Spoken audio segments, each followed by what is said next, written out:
Welcome to the Great Detectives of Old Time Radio. From Boise, Idaho, this is your host, Adam Graham. If you have a comment, email it to me, box13@greatdetectives.net. Follow us on Twitter at Radio Detectives and become one of our friends on Facebook. Facebook.com/Radio Detectives. Today's program is brought to you in part by the financial support of our listeners. You can support the show on a one-time basis, support.greatdetectives.net, or use the Zelle app to go to box13@greatdetectives.net, or by mail to Adam Graham, P.O. Box 15913, 15913, Boise, Idaho, 83715. Well, now it's time for today's episode of Box 13. The original air date is November the 21st of 1947, and the title is Shanghied.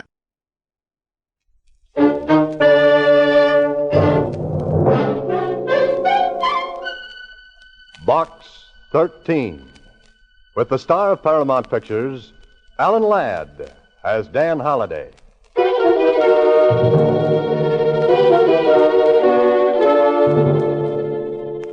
Box 13.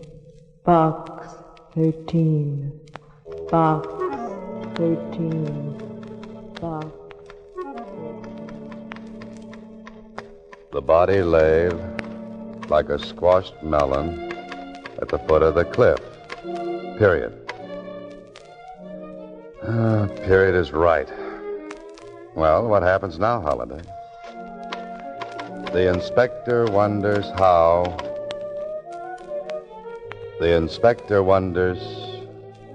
Oh, no, it's Holliday who wonders.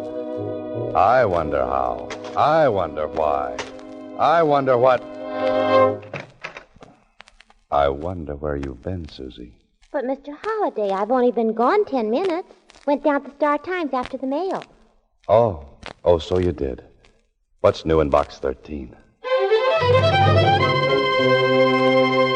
Box 13, starring Alan Ladd as Dan Holliday.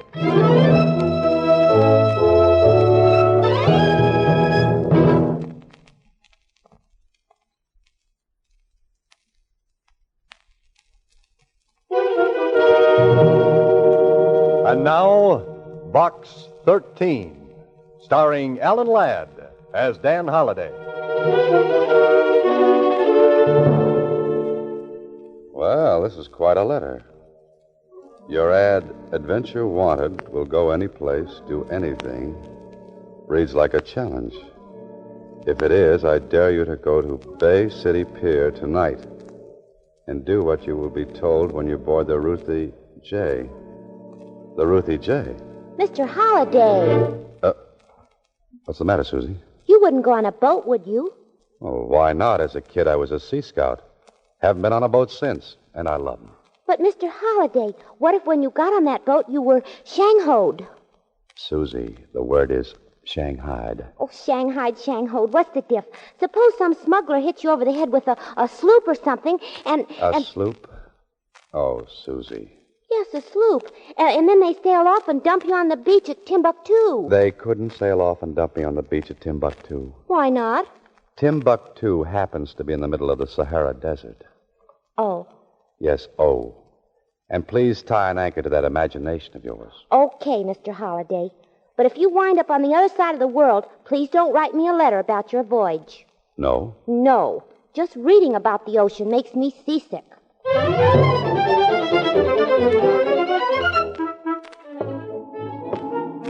Well, Holliday, this is it.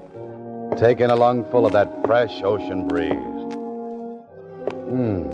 Smell that fresh salt air. And fish. Not so fresh. Well, the letter said I was to board the Ruthie J. I wonder where she'll be. I wonder what she'll be. A schooner, trim and neat, 42-footer, 12-foot beam. There's your dreamboat. And, brother, what a scow. Neat. Like a tub of dirty clothes in a mud puddle. Ahoy! Ahoy, mate! Hey, you over there. You're calling me, Mac? Yeah. What's with this, ahoy mate stuff? You're a seafaring man, aren't you? Don't let these tight pants fool you. And just 'cause I'm standing on this sea jitney, don't make me no sailor boy. Oh, my mistake. Where's the skipper? The skipper? Hey, look, Mac, I told you I ain't no sailor. With me, you gotta talk English. Right, Gunzel. Dip that heater back under your wing and take me to the boss of this fish factory now. That's better. Now you're talking my language. Can I help you across the rail? Oh, thanks. Say, is your name Holiday? Yeah. Dan Holiday? Now, how'd you guess? Pleased to meet you.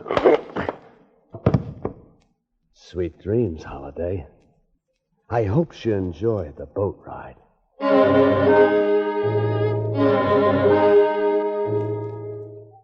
Holiday. Oh, Holiday, you've been sleeping long enough.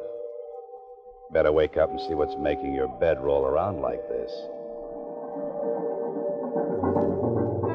Oh, my aching head. Hey, what is this? Don't look now, Holiday, but Susie was right. You've been Shanghied. You're out at sea.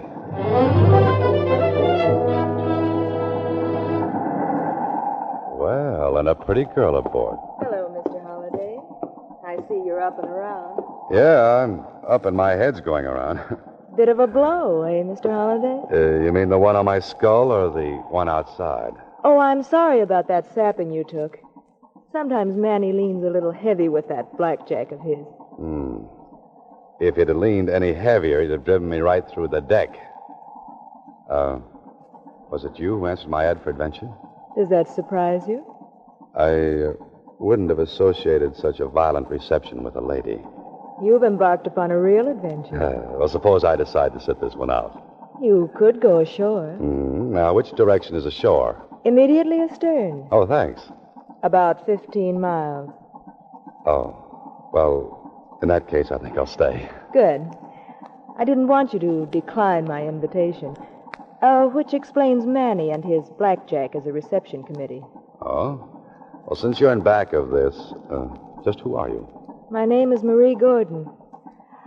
I felt you might be in need of a vacation, Mr. Holliday. Oh, sort of a holiday for Holiday. Is that it? Exactly. Well, great. Now, just where do we go on this vacation? You go fishing with the captain. Oh, I go fishing with the captain. What about you, Miss Gordon? I remain locked in my cabin. I have things to think about. What about Manny and his convincer?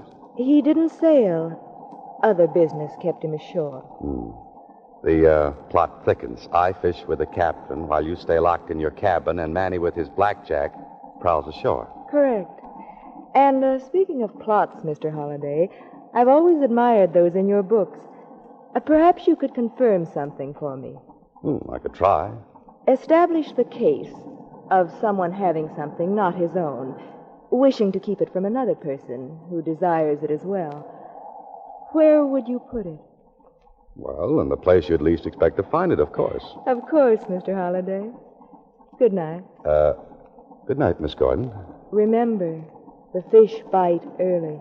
I know, especially the suckers.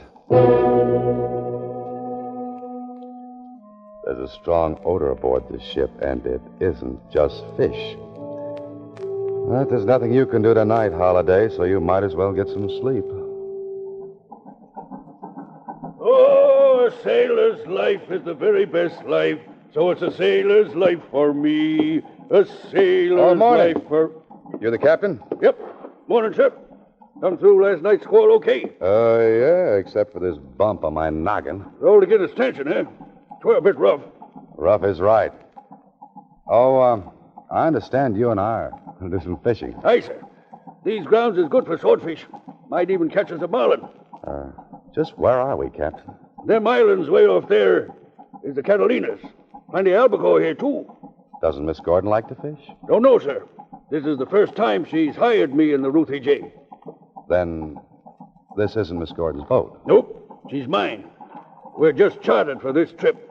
How long are we provisioned for? 4 or 5 days. Could put in at Avalon if you want to stay out longer. I didn't want to stay out this long. Not ready to go ashore so soon, are you, Mr. Holliday? A few days fishing is just what you need.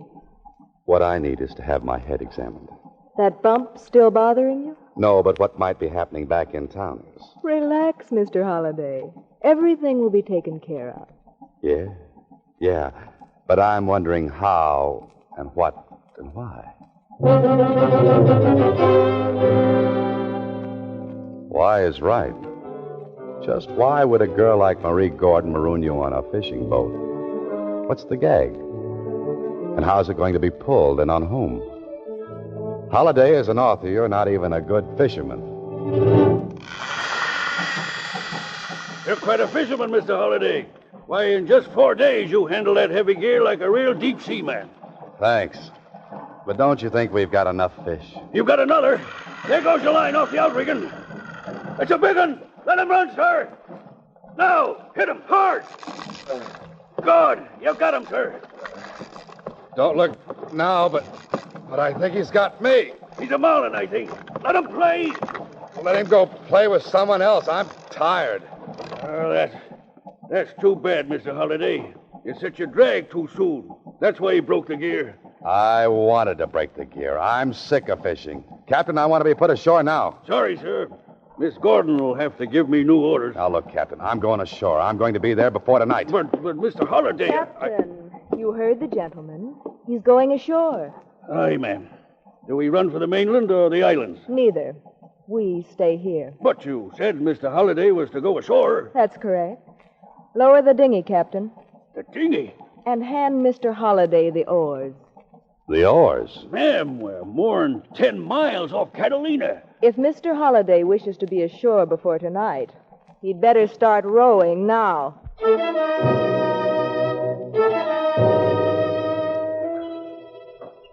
Oh, you beautiful Box 13. If it hadn't have been for you, I wouldn't be out in the middle of the Pacific Ocean in a rowboat. Better rest on your oars a minute, Holliday. Because the wind is coming up, the bump on your head is swelling, the ache in your back is growing, and the blisters on your hands are spreading. When Susie mentioned the beach at Timbuktu, she knew what she was talking about. There's no ocean there.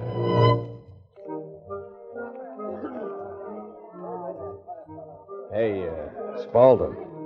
You looking for me? Oh, there you are, Manny. Yes, I've been looking for you. Now, what does the great Edward B. Spaulding want with Quiet. me? Quiet, will you? You should know better than to mention me by name. Get in that booth. None of your penthouse-type clientele would be in a joint like this. Have a seat, Spaulding. I tell you, that doesn't matter. I just shouldn't be seen even talking. In that case, hit the road. I gotta keep my rep, too. Meaning what? I'm a nice, honest hood. And even though you act and look like the owner of Tiffany's, to me, you're just a fence. Where's your boss? Marie. She's out fishing. Fishing? She couldn't be.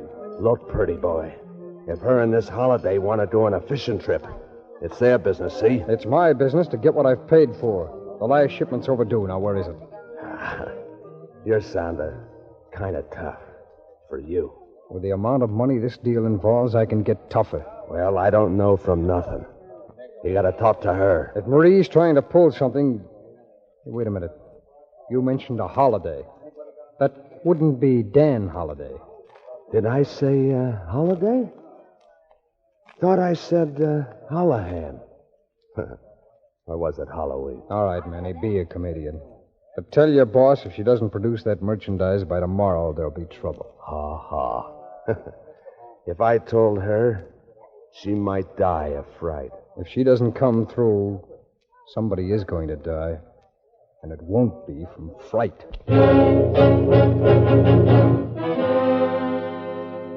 Well, Holiday, you finally made it.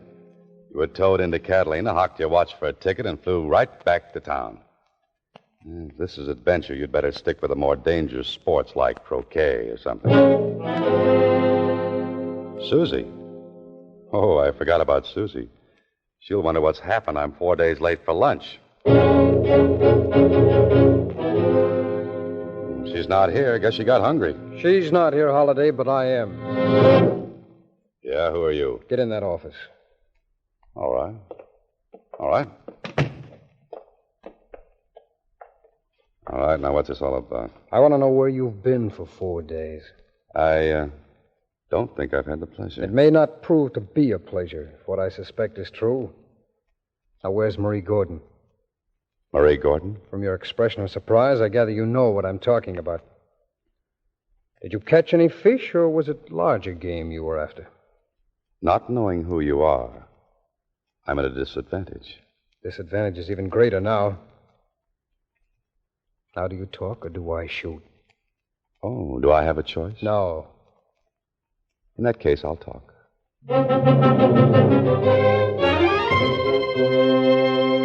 You are listening to Box 13, starring Alan Ladd as Dan Holliday.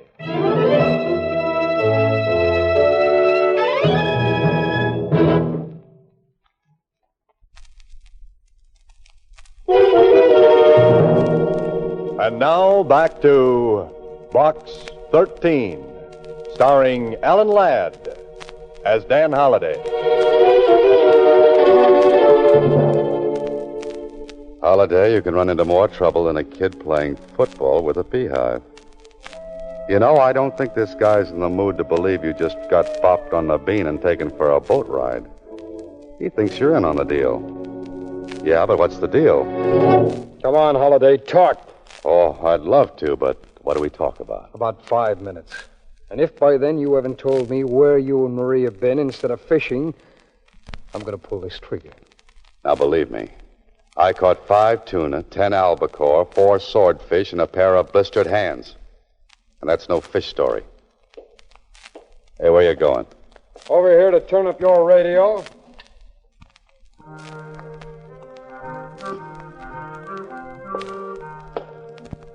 You see, I'm very considerate of others. This is a very big gun, makes a very big noise. I don't want to disturb the neighbors when it goes off. Okay, Mr. Whatever your name is. I'm going to tell you exactly what happened. And if you don't believe me, you can start shooting. You sound very brave, Holiday. And I act very dumb. Now, I know it was stupid of me to accept a blind invitation to visit a boat named the Ruthie J.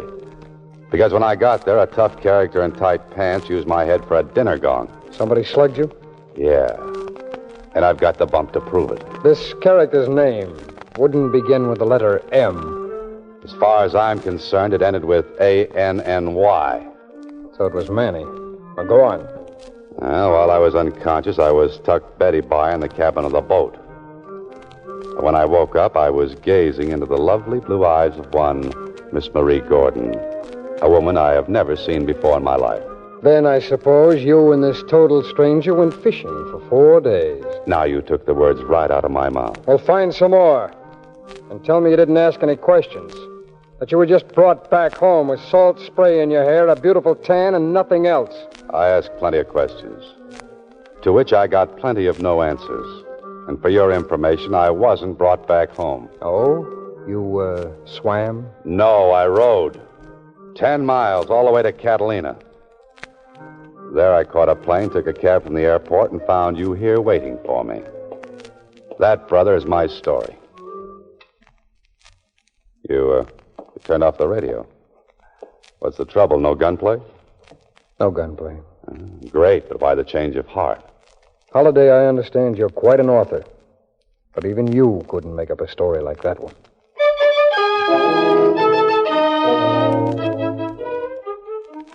So, Holiday got rid of the mysterious man with a gun. Hey, but what about Susie? She's not here. She's not at home. The Star Times. They'll know what happened to her. Well, if it isn't Dan Holliday. Have a nice vacation? Oh, wonderful, Jonesy.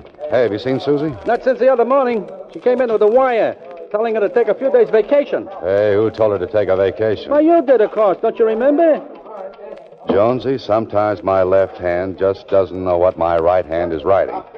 Where'd she go? She didn't say. She came in with a man wearing tight pants.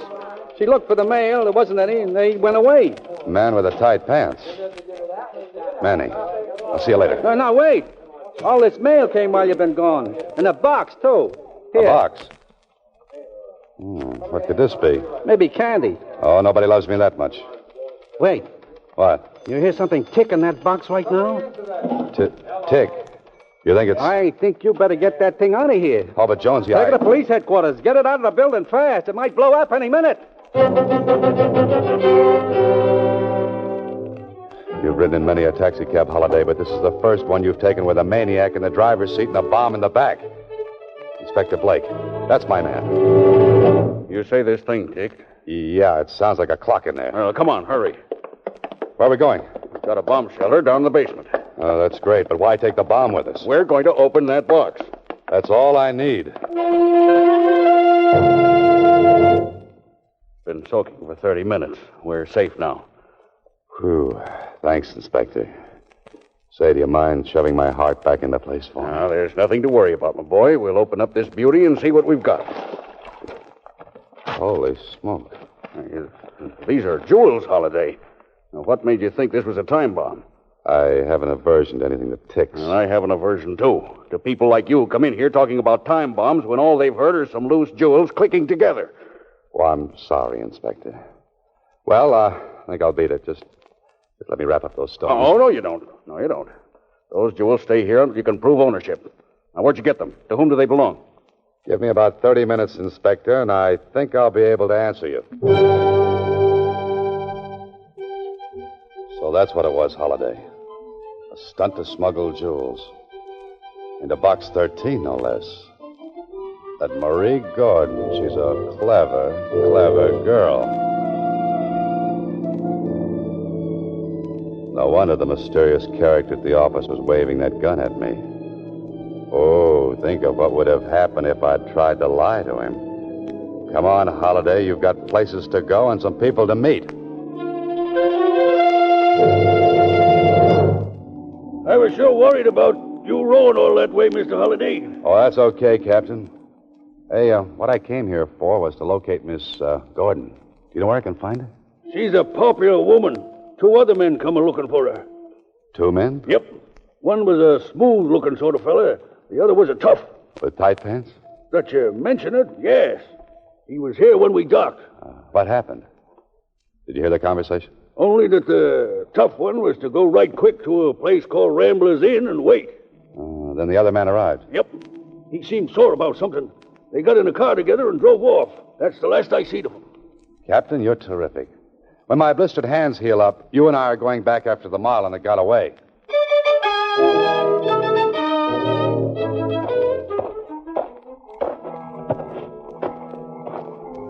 All right, Matt. Where do you think you're going? Well, if it ain't Mr. Holiday again. Only this time, I don't think you were invited. Yeah, that's right. And this time you're the one who's going Betty by. Pleasant dreams, Manny. Here. Just in case you get restless in your sleep, let me tie you in bed with this baling wire.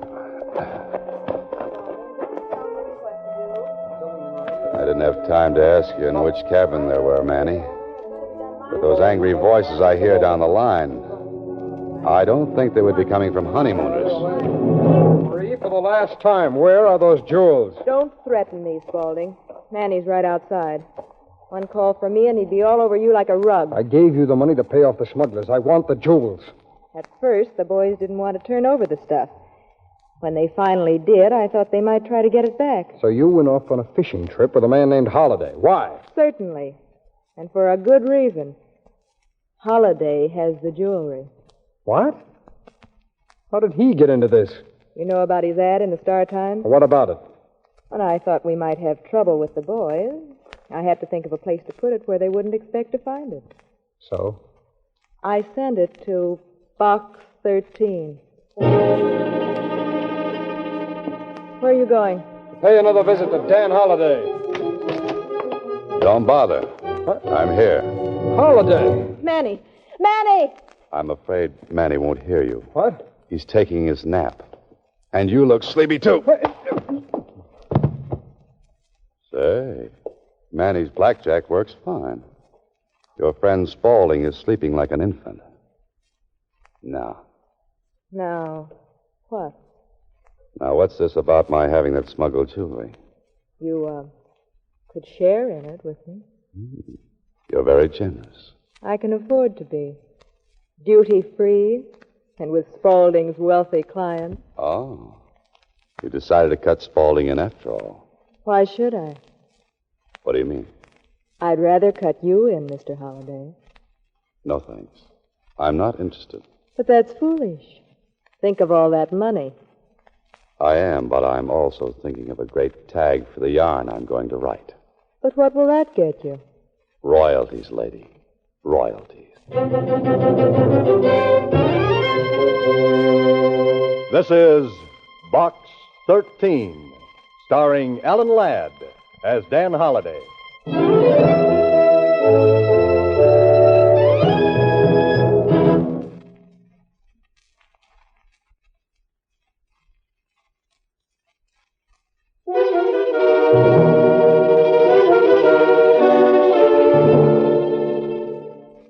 Well, Holliday, prepare yourself for an I told you so from Susie when she comes in. Brother, wait till she finds out she was right about those smugglers and my being Shanghied. Holiday. What is it, Inspector? We've been after that smuggling gang for a long time. If that Gordon dame hadn't gotten so greedy and tried to chisel on Spaulding, we wouldn't have caught up with him so soon. And, of course, you helped a bit, too. Coming from a police inspector, those are very kind words. Well, Susie, it's about time you showed up. Oh, hello, Mr. Holliday. My, what a beautiful tan. Catch any fish? All kinds. Tell me, Susie, where have you been? Out of town. The wire you sent me said to take a vacation for 5 or 6 days. Oh, the wire I sent, which I didn't send. Well, anyway, you didn't specify which, so, Mr. Holliday, I took 6. I see. And, Mr. Holliday... Yes, Susie? You know the nice man that I went down to Box 13 with? Yes. Well, I told him how I warned you about being taken by smugglers, and do you know what he said? No. What did he say? He said you were right about the smugglers. They wouldn't hit you on the head with a sloop. They'd use a blackjack. Oh, fine. Next week, same time, Alan Ladd stars as Dan Holliday in Box 13.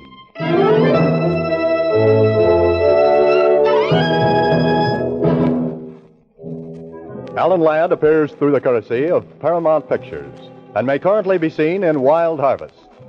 Box 13 is directed by Ted Hediger with original story by Frank Hart-Tausig. The part of Susie is played by Sylvia Picker. Original music was composed and conducted by Rudy Schrager. This is a Mayfair production.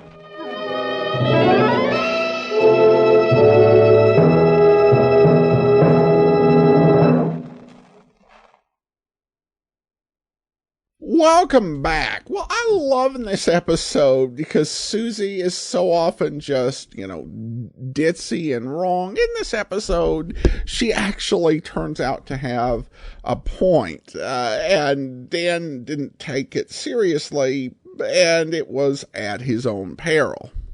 What I really do continue to enjoy about this series is it doesn't just take Box 13 and make it a framing device for Dan's adventures.